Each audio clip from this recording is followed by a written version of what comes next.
What is your biggest takeaway from working in Little Rock? There was a lot of things happening as far as in the state and in the community there, some of which were very positive. I was glad to be a part of the community, but there were also some real challenges, for example, on busing, and that involves my kids. Right.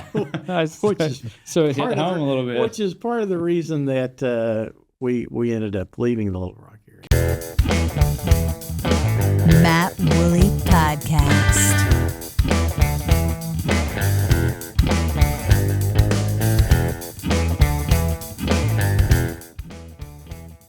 Welcome back to another edition of the Matt Woolley Podcast.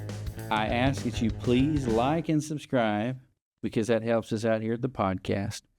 Today is a very special day for me. I have a longtime friend and mentor, the beloved John Harrell.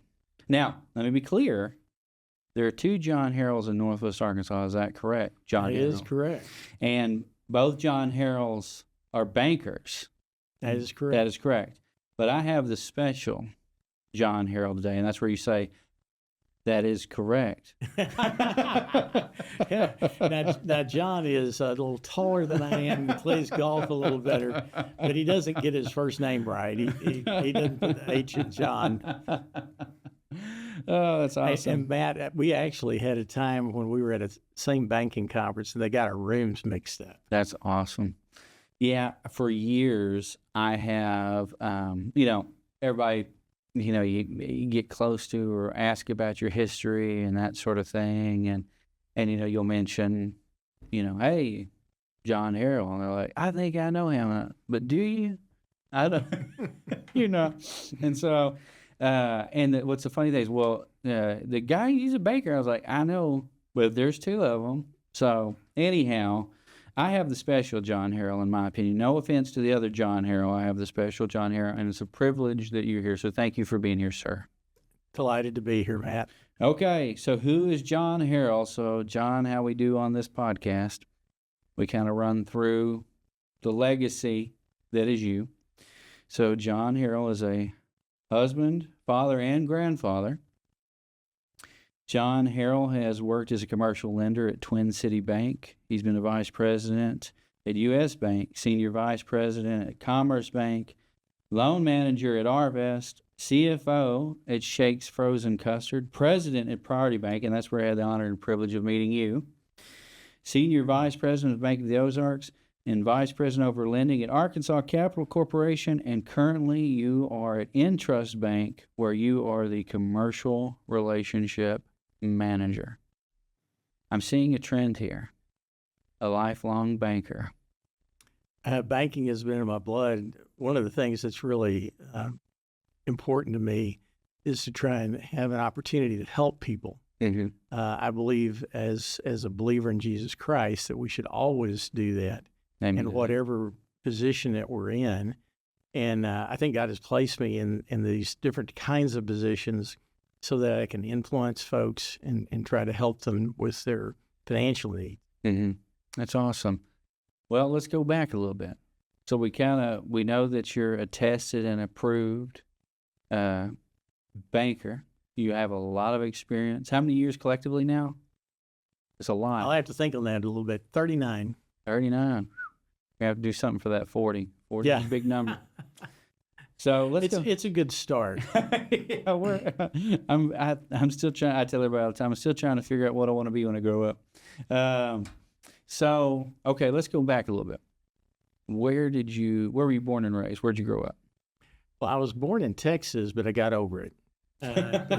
What part of Texas? Actually, Stephenville, Texas. I have a lot of in-laws and outlaws still down there. A lot of good people, a lot of good history, but we moved from Texas to Roland, Oklahoma when I was 12. Oh, wow. And then I kind of migrated up to John Brown University. Well, hold on now. Let's slow down. All right. So, Stephenville, Texas, where's that at I don't know, and people are listening may not know, where's that close to? Uh-huh. No man's land.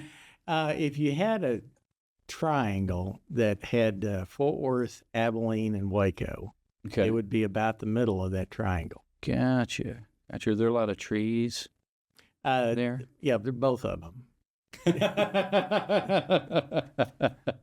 The first time I ever visited Texas, I had the great privilege of journeying into the Panhandle. And, it takes a special person to live in that Panhandle. And I was just like, I don't know if I like Texas so much. I had to see a few more parts of it before I came to conclusion. We give Texas a hard time because of, the Arkansas rivalry, but Texas ain't a bad place. It's a great place.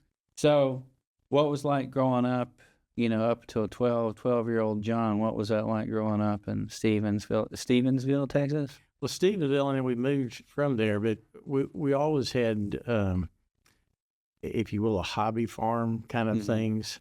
So I was able to do a lot with the farming. And like what? Well, in particular, we had registered Angus cattle. Oh, nice. And so during a large part of my growing up, first in Texas and then even more when we went to Roland, Oklahoma, was to show the cattle and do some of that kind of thing. And then I worked in the fields a lot too, as far as agriculture. So you're accustomed to hard work? Yes. Yeah. So what prompted the move to Oklahoma? Well, my father was retiring. He had some health issues, and I was the youngest. Of how many? Of 6. Oh, wow. Big family. Yeah. Awesome. Okay. So was there a reason that he was retiring, was why choose Oklahoma? He actually loved the Arkansas area. When he was a kid, they had moved from Texas up to West Fork, Arkansas, for a period of time, and he always had this kind of romanticized version of Arkansas in this general area. And we were trying to find, my mom was trying to find a job, and we were trying to find some places that had decent pasture that wasn't too expensive. So we ended up in Roland, Oklahoma, which is fairly close to the hills of Arkansas. Yeah, pretty close. A beautiful area. So from 12 to 18, is that how long you were there? Yes. 12 to 18. So what was teenage John Harrell like? Well, active.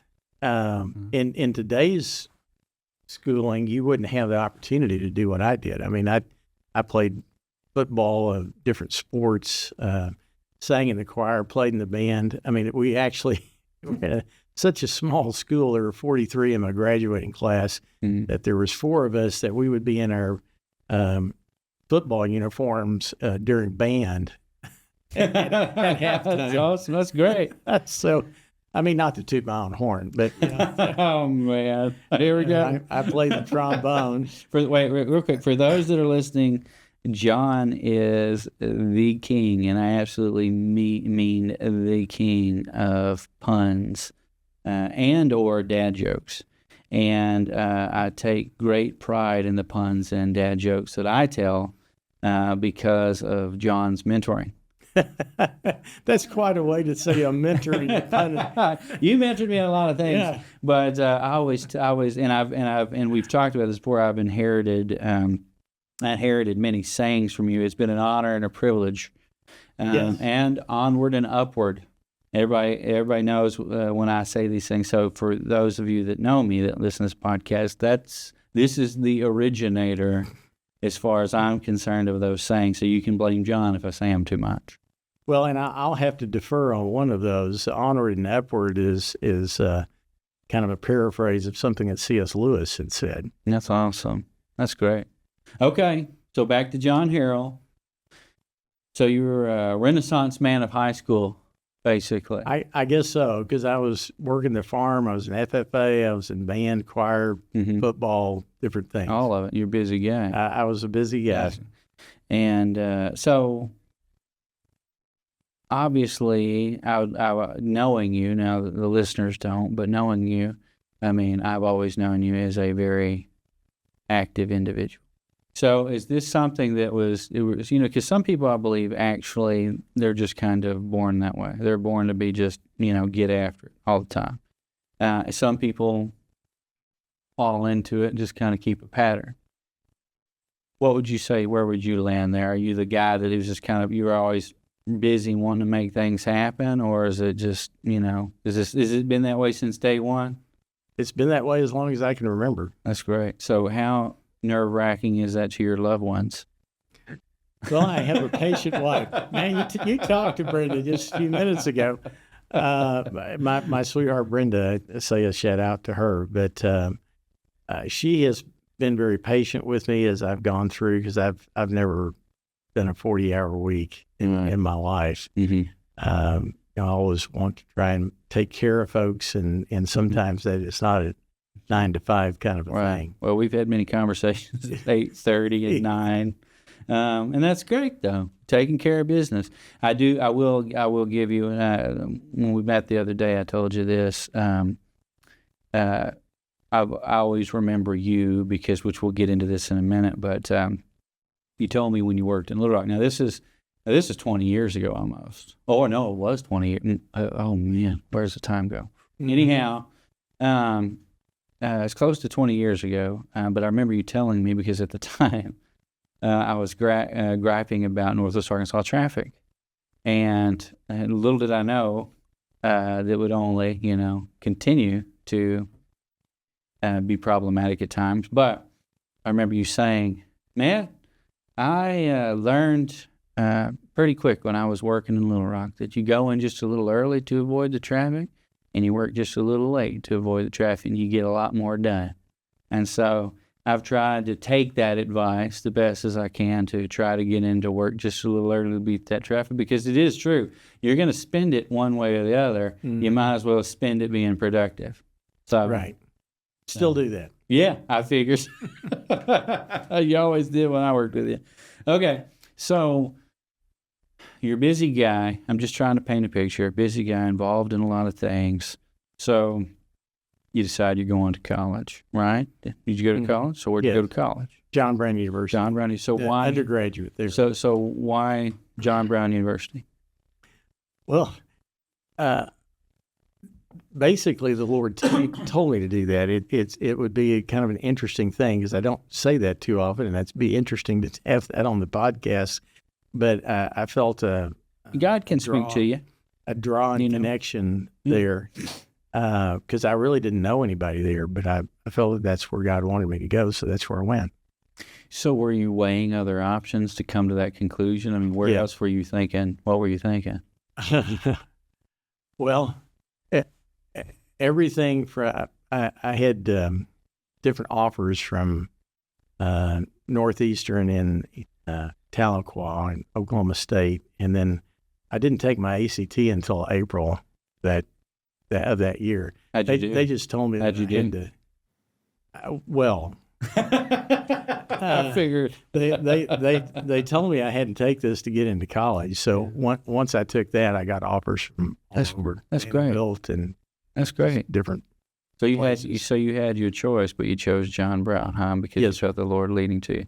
So you felt a pull to come to John Brown. So obviously, I think we see where the legacy started with John Harrell in Northwest Arkansas. Where did you? So, but you moved around some though. So let's run through that, because I know you worked in Little Rock. I want to get into that. So let's. What was college John doing? Where were you going in life? What was your plan? Would you say I'm going to be a banker from day one, or what did you decide? No, not really. I loved history, mm-hmm. And I loved the Bible. Mm-hmm. And so, in fact, I ended up with minors in both history and mm-hmm. I went through to not necessarily go into business, but I was looking for a more general degree, assuming that I would go on, from there. I had thought that I would perhaps be going to seminary, mm-hmm. but God didn't guide that way. Mm-hmm. And so when that time came, I had enough credits that I went back and finished and got a teaching degree. Is that right? And then I went into law school.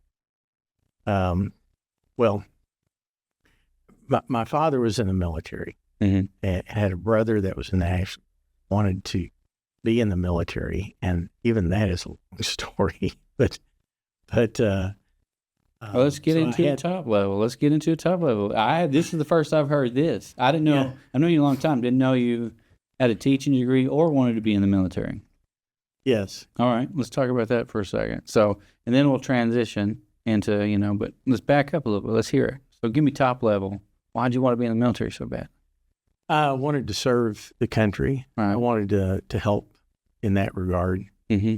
And What we era? were What just- time frame We was were it? just coming out of Vietnam. I was fixing to ask. Okay. And it was kind of a downtime in many ways in the country. And I felt like, we needed good people in the military. In particular, I was thinking of JAG, and that was long before there was a JAG show. That was a good show, by the way. It was. Okay. So you didn't feel directed there. So moving forward. So where was the what's the career transition? Let's walk through. Well, the career transition, at John Brown University, the Lord became just much more real to me, and a lot of great things happened there. I was privileged to have the opportunity to serve there. Mhm. I was vice president one year of student government, and then president the next year, Mhm. and was able to meet. I knew, at least on a first name basis, pretty much all of the students there at the one time, Mhm. and then I met my sweetheart Brenda. Awesome. We were college sweethearts, Fantastic. and How long have you been together now? well, we've been married for a little over 45 years. So y'all met when you were 5, huh? Yeah. so something like that. But then, when I went into law school, I'll need to step back just a little bit. While I was in college, I had a really bad concussion. Mm. And Was it Brenda hitting you? Kidding. no, at JVU, they had quiet hours. And so they were doing some construction in the suite of rooms where I was. And so at these quiet hours, we had television, but you had to put earphones on. I almost never did that. Probably 3 or 4 times in a semester. But just for whatever reason, I wanted to unwind. So I had these headphones on. I guess I was nodding off. I was leaning back in the chair. Somebody was smart to turn the volume up very high. I flipped over and hit a concrete block right there in the soft part of my head in the corner of that concrete block. Oh, And man. was out. And anyway, it was an interesting experience. Wow. But I didn't really think that much of it. Of course, they had to take me to the hospital because I tried to get up and I fell down. Tried to get up, fell down, throwing up, all this kind of stuff. And by the time I got to the hospital, I seemed fine. Mhm. But after that, I began to have seizures. Is that right? And they diagnosed me later with epilepsy. And that's what influenced the change from law school. Because at least at that time, if you had seizures, you could not be an officer role. Mm-hmm. That even if you were in JAG, you had to be able to take over as an officer in a combat situation. And so they did not permit that. So that pretty much Squash slammed, that. slammed the door. Yeah. An alternative was business, which I'd always loved. So I flipped that into an MBA. Let me ask you a question real quick. Okay, so they diagnosed you as epileptic. Now, again, forgive my ignorance. Was this something that existed that was brought to life because of that, or did that happen because of that? Oh man, I can't remember the long name for it, but it's basically post-concussion syndrome. Oh, When they misdiagnosed me with epilepsy.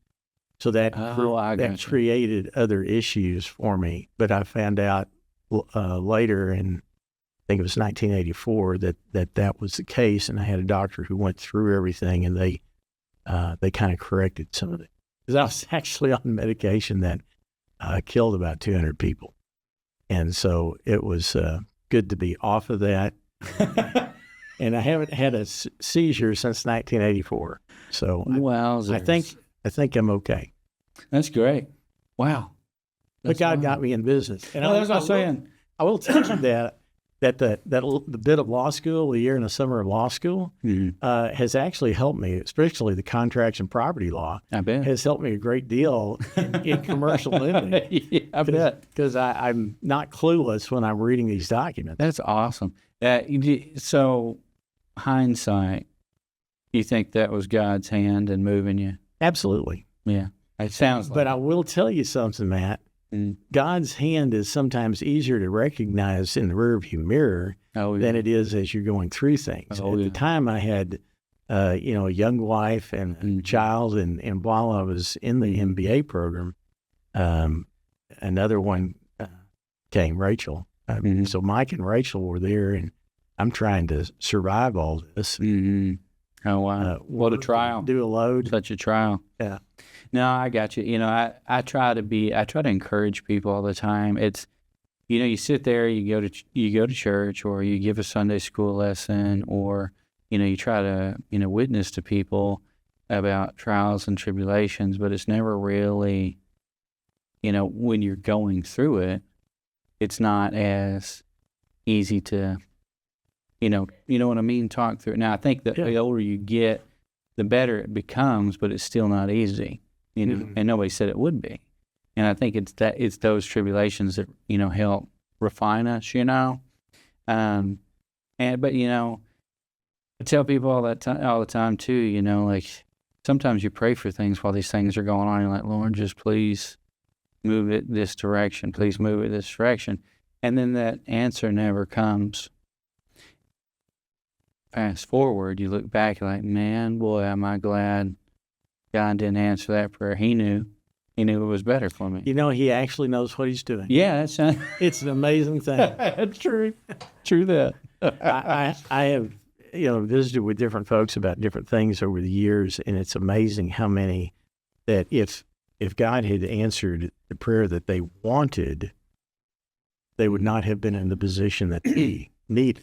Well, you're talking to one of them. I mean, and you're kind of aware of it. We're not going to get off into it, but there's a situation that got me out of banking, and it wasn't a fair situation at the time. It really wasn't. There was a lot of, it was very negative.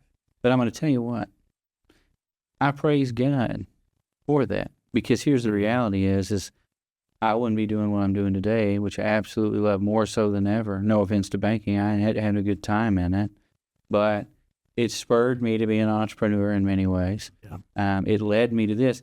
I wouldn't be here talking to you today on this podcast if that hadn't happened. But, more importantly, it's not just the selfishness of the life path, that blessing. When I say selfishness of it, because, I rejoice in that refinement. But it changed me for the better as far as being a better godly man. It did. And I thank God for pulling the rug out from underneath me, and sometimes he needs to, and I'm grateful for that. So totally get it. And I'm one of those guys, praise God for the unanswered prayers and for the refinement. So anyways, moving forward. Okay. So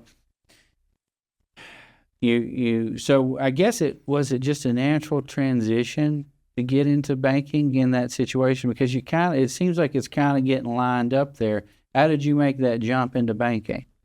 Well, there was two things that I had an interest in at that point, and one of those paths came through some contacts from John Brown University. A gentleman named Don Sonnerquist with Walmart. Oh yeah, and super good guy. And then the banking seemed to fit some of the pattern for what I was wanting to do, but I went the direction of working for Walmart for a period of time, and enjoyed that. So you did work for Walmart? Yeah. Corporate? I worked for Walmart in the store. Oh, in the store. Okay. Yeah. Okay. So, wow, I didn't know that. That's not on your LinkedIn, John. So, okay. So was Walmart your first job then? Like your first man job? Well, let me put it this way. My first job was at 9 years old, but Oh no, I got this- you. No, I mean that's why I said man job. I know you. I know you're a hardworking guy. You're a farm guy. and all actually, over the place. I guess my first different kind of job was in church as a music and youth director. Is that right? At a small church, yeah. First Baptist in yes. Anderson, Missouri. Yes. Okay. So now I'm seeing the tie-in too. Because are you still part of that singing group? Singing in Arkansas? Yes, Yeah. sir. That's awesome. Yeah. How long have you been doing that? Long time. 15 years. Yeah, that's awesome. Yeah. That's Great group. I mean, Yeah. I'll give a unabashed plug for that awesome. here on your podcast. That's great. It's wonderful. We Yeah. we had 3 different concerts at Christmas, and all of them were packed overflowing. That's great. That's great. But Okay. it's great. All right. So back to it. So you decided you're going to work at Walmart in the stores. So where did you Where would you transition to? When did you decide banking was the career? Springville Conway Group. I mean, I'll give a unabashed plug for probably to Louisiana. And here. And this was in less than a year and a half with a young wife and 2 kids. Mm-hmm. And then, so it was a challenging time. I went back to, and I was still having seizures at that point. So there were some challenges there, but, I went back to, talk to the guy who recruited me or is coming back into the office, because they had said to get some practical experience in the stores and then come back in. And they said that basically any room at that time. So I made a decision to transition to what had been my second choice, which was banking. Awesome. Okay. So it was Twin City Bank. Now, where's that based at? Was in North Little Rock. Okay, that was what I'll call the old Twin City Bank, because there is a Twin City Bank that was absorbed into part of Centennial, but that was a remake. Okay. After Take 2. Yeah, it was a take 2. This was the one with Terry Renault and Ed Pennebaker and Ed Pinnick and I had to think who else, Bob Birch. Some names that would probably be known in Central Arkansas. There's some years ago. So is that, just real quick, is that where U.S. Bank's at too? Is that where you stayed at U.S. Bank, or was that a transition up here? That was a transition up here. Okay, let's stop. Which is really ironic because U.S. Bank bought Twin City Bank. That's funny. Okay, let's talk about Twin City Bank then, because, and I'm going to get off in this. We'll go as far as you want to go in talks of Little Rock. So for those of you who don't know, I am, if you can't tell by my accent, from Southern Arkansas. It's waned a little bit since I've been over here, but it still exists. I'm originally from the Pine Bluff area, hung out a lot in Little Rock. It's a different world down there, okay? And the time you were down there was like in the mid-'80s, is that correct? Yeah, 85 to 89. Okay, so 85 to 89. So a lot of interesting things were going down in Little Rock at that time. And I remember you, actually, what sticks out to you as far as your time in Little Rock is concerned? Any notable things that stick out to you? Well, it was a great opportunity to learn and grow. And trying to see how to say this, but I had shown some capacity to be able to work on some complex things. And so I was given a lot of opportunity there, which is great. And then the tax laws changed under President Reagan in 1986. And so at the end of 86 was the most challenging time that I've had in banking. I put in a couple of weeks in a row at the end of that year with over 120 hours a week. Oh, wow. And but we got a lot of stuff done before the tax laws changed. Wow. And there was some opportunity that transitioned from there. But kind of how we ended up moving on to Southwest Missouri, my wife was... No, hold on a second. Are you leaving Little Rock on me? Hang on. I got a few questions on Little Rock, John. Well, I need to stop then. Okay. So I just want to bring this up just because I find it so intriguing. And I remember just listening to you whenever you took me under your wing many years ago. But at your time in Little Rock, I have to throw this out there. You know I was going to bring it up. You had the opportunity to be around, our governor at the time, Bill Clinton. Okay. So, and his wife, Hillary. Now, we won't get off into a ton of stuff because, well, we're going to try to keep it civil here. But, at that time, there were some questionable practices, that have been brought to light. Now, is this a trap? No, it's not. I swear it's not. I try to keep. I'm not getting off into politics. I don't like talking politics on the show, and I try to keep. But I just find it so intriguing because for the history of it. So let's say this. I remember you telling me at one time, and correct me if I'm wrong. You'd had the opportunity to be at several meetings and events where our governor at the time, Bill Clinton, was around. What would you say about his, presence? And I'm not gonna tell the story. You tell the story. He clearly had a strong presence. He was very charismatic. He was also had a really, really good memory for names and people and policy. And he was sharp and very personable with people. I've heard people say that he could, light up a room. Yeah. And in regards to, and I find this so fascinating, but, at the time, actually it's when you and I were both working at Bank of the Ozarks, there was a guy that worked under me, and his name was Glenn Finley. And Glenn was a great guy. I don't know what happened to him, wonderful man. But he talked about campaigning, helping Bill Clinton campaigned for, I think, his second run at governor. He was governor, and then he wasn't governor, and then he came back as governor again, right? I can't remember the story exactly, but it went something like this. He was coming into Arkansas, and he was having a big party, as president, and coming to just say, thank you for your hard work. And somehow or another, Glenn was there for it, and Glenn said that he walked up to him and went to shake his hand, and Glenn said something like, I just want you to know, Mr. Clinton, that I've campaigned for you, and I just, glad you're president now and that kind of thing. And he stopped for a second, kind of looked at him, and the guy didn't tell him his name. He said, Glenn Finley, 82 in Jonesboro or whatever. He knew his name. He remembered what he looked like. He knew his name, and he knew what campaign he worked on for. That is a crazy good memory, and I'm sure it served him well over the years. Yeah, I can certainly believe that. He was exceptional in that regard. What else did you learn beside the charismatic life of Bill Clinton in Little Rock and the horrible driving conditions at the time? What is your biggest takeaway from working in Little Rock?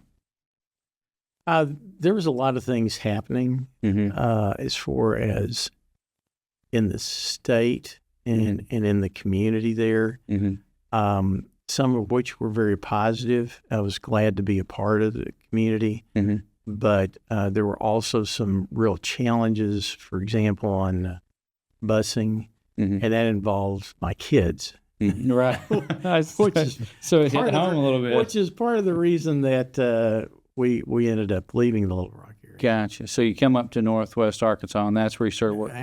Missouri. Southwest Missouri. Yeah. That's right. And that's where U.S. Bank was gone. Okay. Yeah. So how did you transition to Northwest Arkansas? Or how long were you in Missouri, and then when did you transfer to Northwest? Well, basically from 89 to 2002, or at least most of the time. Oh, wow. I didn't realize you were there that long. Yeah. Oh, wow. Okay, so you came to... The kids in many ways grew up there. Dude, I didn't know that. So, like, you and I had been in Northwest Arkansas the same amount of time then. I came here in 2002. I did not know that. That's nuts. Okay. Well, I actually came in 2001, but I was transitioning and driving back and forth. All right, fine. You got me beat by a year, John. Between Joplin there. But we bought our house where we're still living in May of 2000. Do you see a difference in appraisal value from then and now? A little bit, yes. I will say this too, that when we had been here in Northwest Arkansas in late 70s, early 80s, and then came back roughly 20 years later, it was like a Rip Van Winkle experience. That, you go to sleep and the world has changed, that Northwest Arkansas had really changed. Now, the momentum has picked up more and more and more since then. Oh, yeah. But it was a different place than it had been before.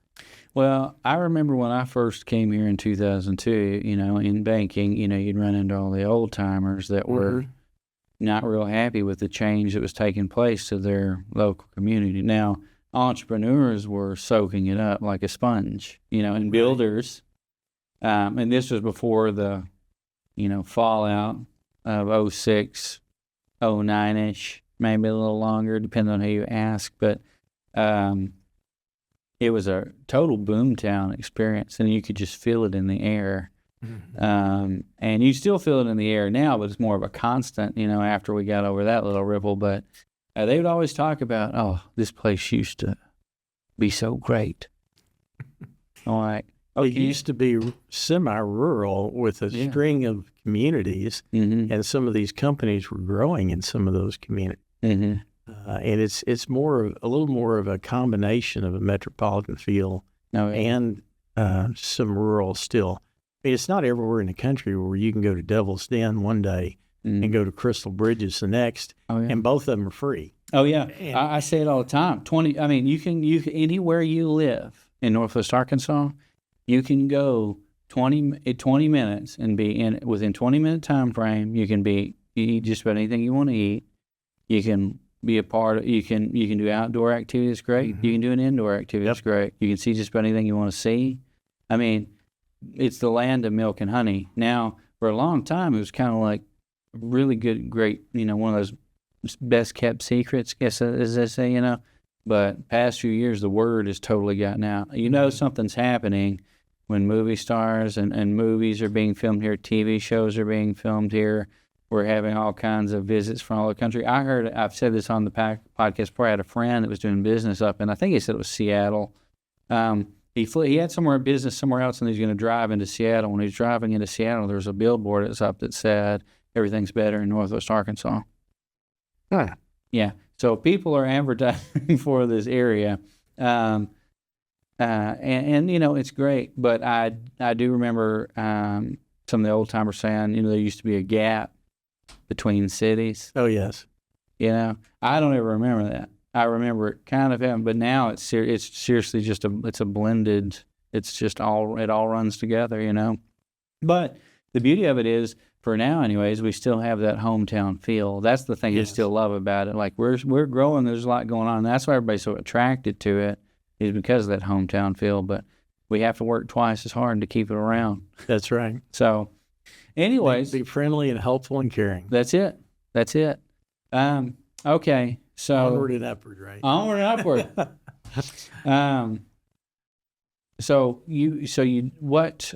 What prompted, again, and forgive me if you said this, or what prompted the move to 2002? Why being in Southwest Missouri for so long, you decided we needed to change? Well, during my time in banking, I had helped several businesses get going and or expand, and actually had about 4 of them wanted me to come on board as their company. And I did that with one of those companies, Baked Frozen Custard. Okay. And they started in that it's a good recipe, but the old recipe was better. The old recipe was better. Were you there for that recipe change? A lot of people don't know what we're talking about. My taste buds do, though. No, but yes, it's different. It is different. I helped them get started in 1991 in Joplin. And in 2001, they asked me to come on board as CFO.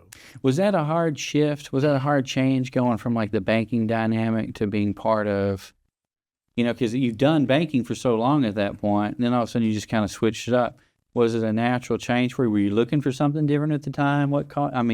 Not so much. In fact, I passed up an opportunity to do that, partly because I'd given my word, and it was a different time and a different kind of company. So it was good for the time, but roughly a little over 3 years later, went back into banking, and that was good. Yeah, absolutely. Well, it seems like it's paid off. Yeah, I know it has that sarcasm. Okay, and that's where I was at Priority Bank, where we met. Is that right? Yeah. So you were just getting back in the banking groove whenever you met me. That's great. And you saw great potential in this young man. Absolutely. And I appreciate the opportunity. I remember the first time I met you because it was actually a friend referral that got me to you.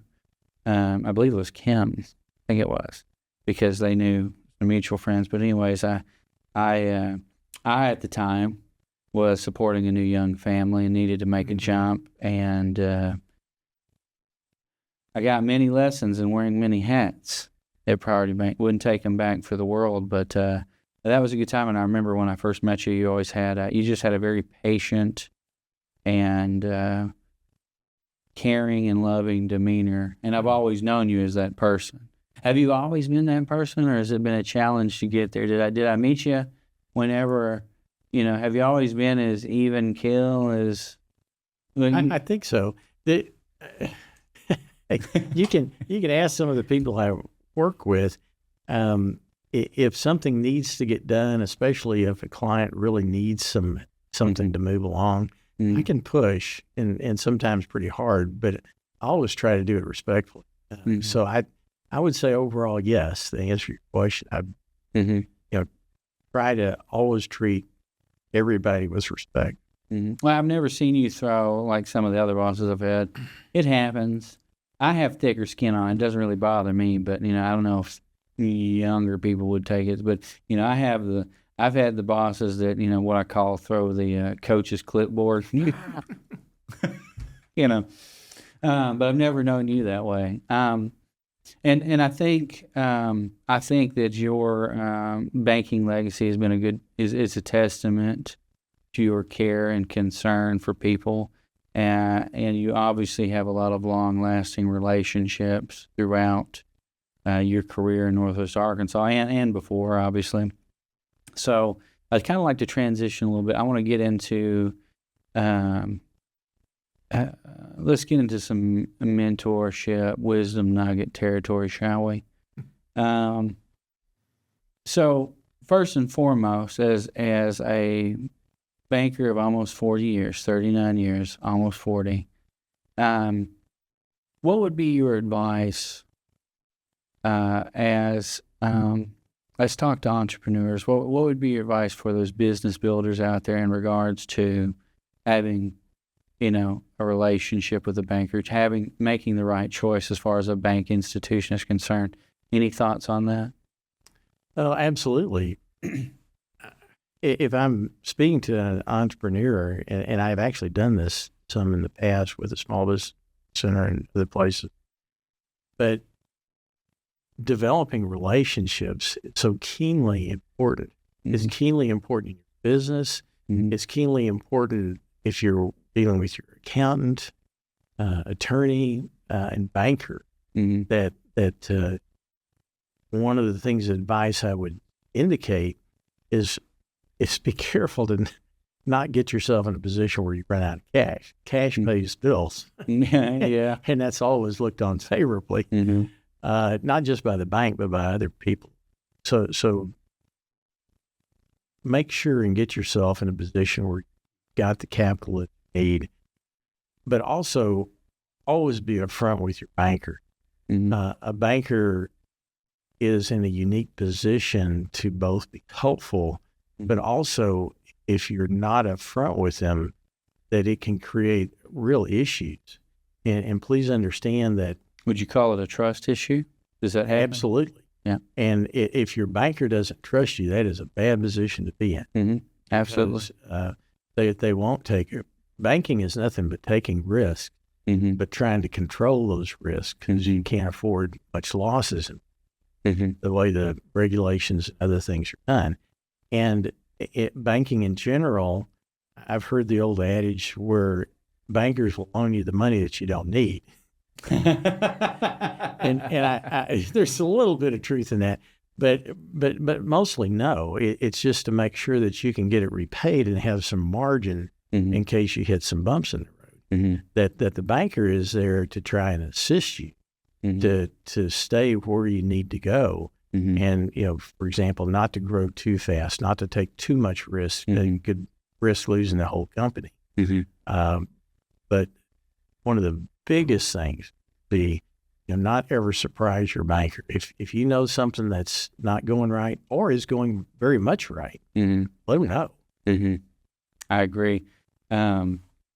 That was one. I'm so glad that you said that. You took the words right out of my head because That's uncomfortable. it is. You choose I've said this before on this podcast. I've been invited on other podcasts where when we talked about that, it served me so well in business, always being just transparent. Like seriously, like if something like, all right, check this out. We're shooting for the moon on this one. Here's the positive. Here's the negative. We're going for it. Just letting you know. And great. Let me know how it goes. It's just keeping that conversation open. And whenever I did very little commercial because I just kind of help with things, here and there. I was never as heavily involved on the commercial lending side. But I could tell you from the operations side and a little bit of commercial lending side that I was a part of, a sly dog never made it far, and there's guys that are good about hyping people up and, oh yeah, that's what we're doing. But they were kind of, they were doing a card trick, and when it came time, when there's a ripple, they couldn't be trusted any further than you can throw them. The answer is no. But I too, anybody can tell you, and I know you've probably seen thousands of cases of it. There are times when business isn't going the way you thought it would. There are times when there's been ripples. In those times, two things happened with me. I just try very hard to trust God and have faith in the matter. And ask for wisdom to overcome it, The second one is I'm transparent with my banker, and, that's the truth because I can't, what's more reassuring is when you make that phone call that, hey, look, this didn't work out like it's going. Cash flow's not looking great. I'm just letting you know. And for them to step back and say, it's going to be okay. Yeah. We got your back. Look, we know we've seen this happen before. We trust you. We've got a relationship with you. I know you're good for this. There's nothing more reassuring than that little confidence. But that confidence doesn't come unless you're open and honest. That's and right. many people make that mistake. Man, you can't. I said this actually on Big Talk about small business. Shout out to Mark Zwig and Eric Howerton's podcast, Big Talk about small business. Give them a chance. But I said, a lot of people want to, let's face the facts, John, because I've been in the shoes. A lot of people want to view the bankers in the banking system as the evil empire sometimes, But the truth of the matter is, it's not. They can be your best helper for achieving excellence as long as you're honest and transparent. Yes. So anyway, sorry I took over the mic there. We're supposed to be here talking about you. No, that's a good. Let's switch to personal, John, real quick. So, John the banker of almost 40 years, we talked about him and his rise in his career. Let's talk about John as a person. What's the most important thing to John Harrell? I know the answer, but what's the most important thing to John Harrell? Well, the number one thing is the Lord Jesus Christ, and to allow Him to lived through me, and my sweetheart Brenda, family, Mm-hmm. and to make as much impact for the good can in the world Mm-hmm. through my career, through activities, through everything, Mm-hmm. and the church. Amen. How has God helped John Harrell in his lifetime? What has How he much done? time we got left? I know it's a loaded question. I mean, as with anybody's life, not everything is smooth sailing. I mean, Mm-hmm. reflected earlier on the seizures that I had when I was younger. Some other incidences that have happened that God has seen us through. I don't know if you remember our youngest son, Parker, had Crohn's disease and twice was very near death. Mm-hmm. And by the way, he's doing well now. He doesn't. Fantastic. He has Crohn's disease, and he has flare-ups from time to time, but he just keeps going. That's I great. admire him a great deal for that. That's But great. everybody has challenges. Mm-hmm. It's what you do with it. Mm-hmm. Mm-hmm. What would you say to somebody that doesn't know Jesus Christ? You're missing the most important aspect of life. Mm-hmm. And it doesn't mean that you can't exist without. But why would you want to? It's an opportunity for the fullest kind of life here, and for a really good retirement benefits once you die. I've never heard it put that way. That's awesome. That's awesome. Let's talk about. I tell you, we're getting close to the end. There's so much more I want to ask you, and I hope you'll come on again. Will you come on again if I ask you? Sure. Fantastic. I put you on the spot. You're not going to say no, but I know you'll say yes. Well, yeah. And thanks for putting up with me being goofy, by the way, but that's what I do best. What advice, two things, this just popped in my head. What advice do you give those to give to people that are struggling right now, whether it be business, whether it be family, whether it be friend problems, physical problems? What advice do you give? That's not a real simple answer because everybody's different and everybody's challenges are different. Mm-hmm. I don't know of anybody that hasn't had a challenge. Mm-hmm.